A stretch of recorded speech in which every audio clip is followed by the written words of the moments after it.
What's going on, guys? I've got here a 2011 Kia Forte, and I'm going to use this car to point out to you the location of the important relays and the fuse for the operation of the cooling fan. So we're looking down here, we see the cooling fan in the front, and what I like to do first off the bat is try to spin the cooling fan by hand. If you're unable to move the fan blades with your hand, then that's a pretty good indication that the motor is seized.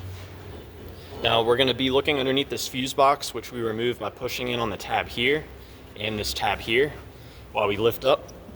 Sometimes they're stuck in there pretty good, so you may have to use two hands. Now with the cover off, I can first show you the relays. So we've got this relay here, which is the cooling fan low relay, and this relay is the cooling fan high relay. My favorite way to troubleshoot relays is to have the car running with the AC turned on, and I'll just gently tap on these relays. Sometimes relays can get stuck, and by tapping on the relay, you can free it up. Both of those relays receive power from a fuse that is integrated into this assembly here. And we can see it's the 40 amp, which is right here. So this one, we can look in and see that it's intact. So what that tells us is these relays are getting power. Now, this is the high relay and this is the low relay. When the low relay is energized, it will be sending power to the white wire right here. When the high relay is energized, it will send power to the red wire. Both of those wires carry power to the motor.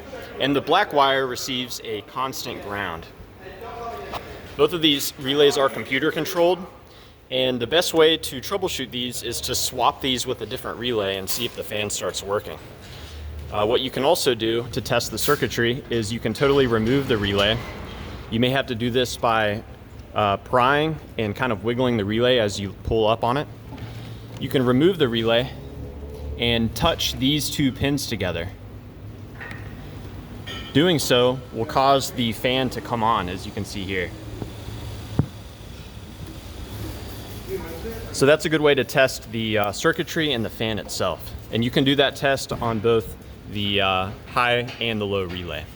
So yeah, I hope this info was helpful. Please let me know if you have any questions or, more importantly, any advice about troubleshooting the cooling fan on your Kia Forte.